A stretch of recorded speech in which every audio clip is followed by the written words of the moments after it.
زاكو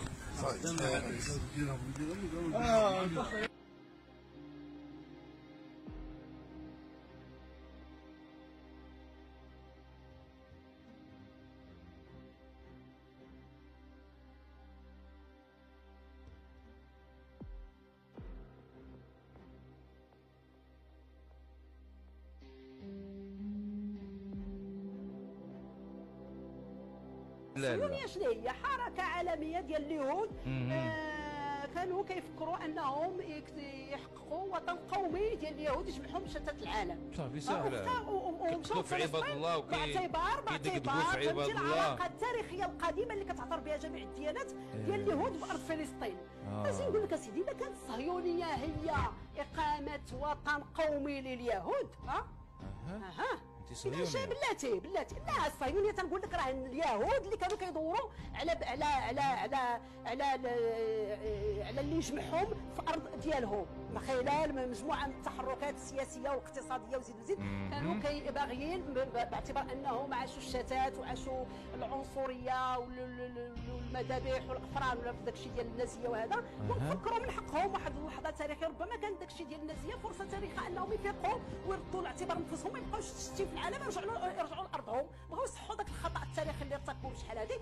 بلاتي يا استاذ الله يخليك، رجع بلاتي. اذا الصهيونيه هي انهم اليهود بغاو يديروا وطن قومي كيجمع اليهود، من حقهم. ما عمرنا حنا سمعنا اليهود كانت بلادهم هي الاسكا ولا استراليا، دائما في الديانات وفي الثقافات وفي التاريخ وفي كل شيء. دونك هذا ديال الصهيونيه هو اقامه وطن قومي لليهود. حقهم ولا ماشي من حقهم؟ حق اي شعب، ما غاديش يمشي يدير وطن قومي في القمر، خصو يرجع لبلادو ياك.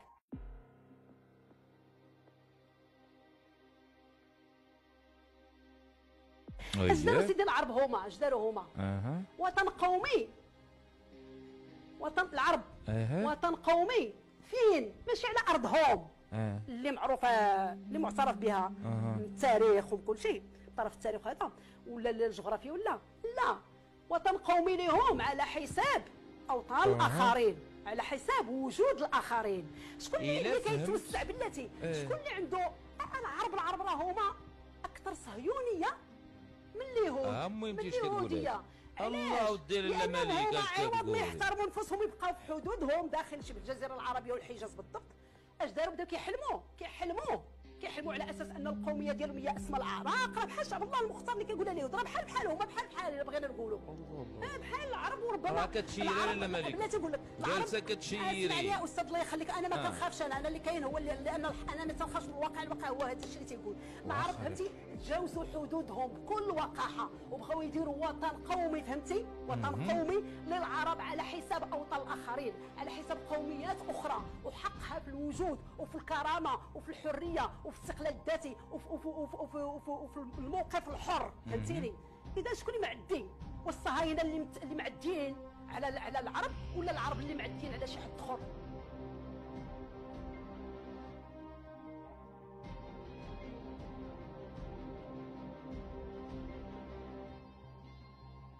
البشرية اليوم كلها أن تعلن ثورة على الطاغوت، على الفرعون الذي يحكم العالم اليوم، اسمه إسرائيل الصهيونية.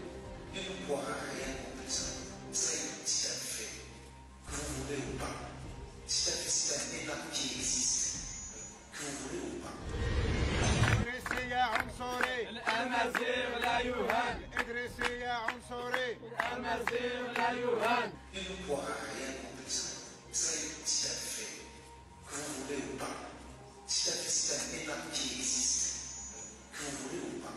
آمن البشرية اليوم كلها أن تعلن ثورة على الطاغوت، على الفرعون الذي يحكم العالم اليوم، اسمه إسرائيل الصهيونية. واللي دوا يعرف من المغرب، اللي دوا ضد التغيير غدا يقول لك تاع معادي الصهيونية ومعادي التعدد ومعادي الدستور الجديد، موجود هضره. إدريسي يا عنصري، الأمازيغ لا يهان. إدريسي يا عنصري، الأمازيغ لا يهان. أول من كتب ضدي وملأ الدنيا شتما وسبا وقدحا وقذفا وتحريضا هم أناس معروفون بتطبيعهم مع الكيان الصهيوني، وأنا منذ 20 عاما أحارب التطبيع.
انا حنايا انا نموت الله يدير في هذه الدوله راه هذا الشيء كانوا كيديروه الراهمين مع لي جويف غادي ما كاينش كيستريواسيون كيسترهان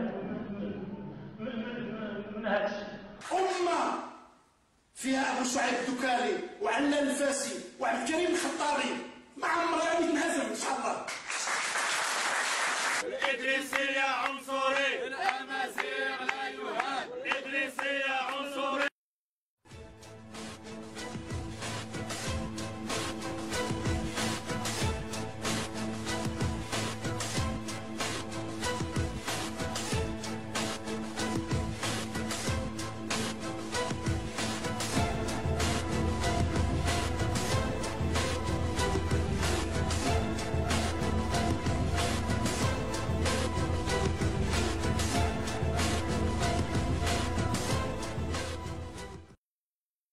Il faut savoir que les Berbères, donc les Kabyles, et les Juifs, parce qu'il ne faut pas oublier que les Berbères étaient d'origine juive aussi, avec la reine Kaïna. Oui. Il y avait des tribus non, juives berbères, pas tous quand même. Au départ, les Berbères étaient juifs. Et puis après, quand les Romains sont venus, ils ont christianisé.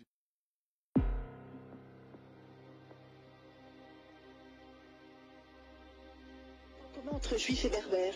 Pourriez-vous, s'il vous plaît, nous présenter les berbères parce que pour beaucoup, il y a des arabes ou des musulmans et la réalité est un peu plus complexe.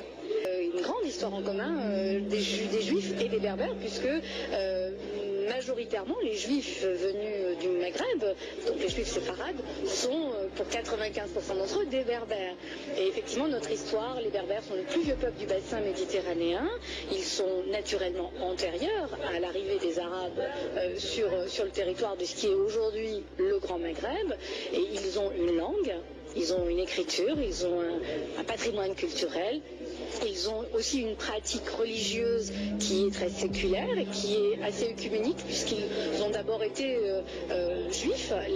La tribu des Djerawa, qui était celle de la princesse Kaïna, qui était une berbère juive, a beaucoup marqué aussi notre histoire, y compris notre éducation. Et ce sont aussi des langues. La langue est un patrimoine extrêmement puissant, la culture et transcende beaucoup de choses. Et quand on est ensuite un citoyen d'un pays, comme moi je le suis en France, eh bien, avoir une double culture, être berbère, être franco-berbère, ça a du sens. Ça a du sens pour la République française, ça a du sens aussi pour les valeurs qui sont celles que ma communauté et ma mère, mes parents m'ont inculquées. Et puis ça a du sens aussi dans l'esprit que je veux développer avec mes concitoyens. Moi qui suis engagée politiquement, je me sens aussi extrêmement solidaire du combat des Juifs. J'ai l'impression, enfin je n'ai pas l'impression, je suis convaincue que c'est mon combat. Pour moi tout ça a du sens et est extrêmement lié. On ne peut pas être un démocrate, on ne peut pas être berbère. Et vous savez, le mot berbère signifie homme libre en réalité. Je me rappelle de l'ambiance extrêmement chaude qu'il y avait dans cette salle à la victoire du Likoud, effectivement, et d'Ariel Sharon il y a 3 ans. C'était très impressionnant. Devant la montée de l'antisémitisme, devant la montée des extrémismes aussi, y compris religieux et islamistes, peut-être aussi la volonté des berbères de dire nous sommes d'abord des Français quand nous sommes Français et nous sommes berbères. Pour un certain nombre d'entre nous, pour des raisons assez évidentes de conversion forcée ou dans l'histoire, ils sont aujourd'hui aussi musulmans, mais ce que je peux vous dire, c'est qu'ils ne se revendiquent pas comme tels, ils refusent même cette identité. Leur identité, elle est celle de citoyens français d'une part, et s'ils doivent en avoir une autre, c'est celle de berbères, et en aucune façon, en tout cas pas celle de l'islam. Donc naturellement, la majorité des berbères de France sont effectivement des Kabyles pour des raisons assez historiques et que l'on connaît à travers l'histoire. Mais il y a naturellement des berbères marocains, des berbères tunisiens. Aujourd'hui, on parle le berbère jusqu'en Espagne et aussi sur l'île de Siwa en Égypte. Donc la langue berbère est parlée par plusieurs dizaines de millions de personnes dans le monde, et ce qui est un miracle pour une langue qui a été dont tout le monde a voulu la destruction absolue.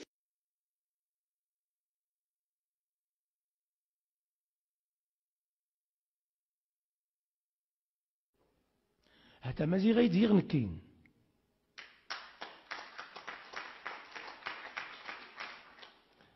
هتا مازي غيدير إميس الجنوب الشرقي إميس نوفوس عزيز أي تهني راه هناوي غير السمية في الحالة المدنية السمية أي تهني حتى باش نتحد ما يتقعد يزيد عليه في الأمازيغية وعبد ربي عضو المكتب الوطني للرابطة المغربية الأمازيغية.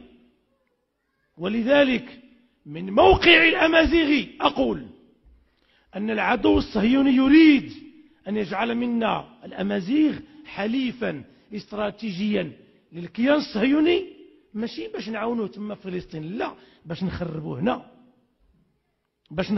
هنا، باش نطردوا العرب من شمال إفريقيا ونبنيو تما زغال الكبرى حليفة إسرائيل، باعتبار إسرائيل حليفة لنا. لماذا؟ لأننا عندنا 1,000,000 أمازيغي في إسرائيل. شكون هما؟ اليهود المغاربة المقيمين في الكيان الصهيوني، واللي من بينهم رئيس الأركان ووزير الداخلية والقيادات في المخابرات والجيوش وغيرهم. يراد منا كأمازيغ أن نعتبر علاقتنا بفلسطين بتلك البقعة هي علاقة 60 عام 60 عام من الكيان الصهيوني، ماشي علاقة 14 القرن من العقيدة من التوحيد، ماشي هي علاقة عشرات القرون مع صلاح الدين الأيوبي الكردي. يعني الأمازيغ الدولة الموحدية الأمازيغية تحالفت مع صلاح الدين الأيوبي الكردي لطرد الصهيونية المسيحية الممثلة في الحركة الصليبية والاستعمار الصليبي.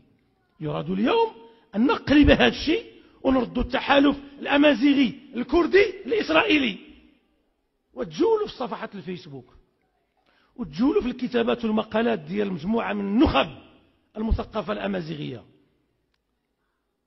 يراد منا أن نعتقد بأركان الإيمان الأمازيغي ثلاثة بحال ديك الشارة ديال 3، أن نكره العربية والإسلام كأمازيغ لأن العرب استعمرونا بالإسلام، وأن نكره فلسطين لأنها عربية، ولا بد أن نحب إسرائيل لأنها أمازيغية. هذو 3 ديال أركان الإيمان الآن، يجب أن تؤمن بهذه ال3 أركان باش تسمى أمازيغي، وإلا أنت ماشي أمازيغي. هذا الكلام كنقولها الأخوات والإخوان ليس كلاما مرسلا، راه ود المغرب غنوضوا نصليو مجموعين، ولكن غتسمحوا لي 3 دقائق ولا 5 دقائق.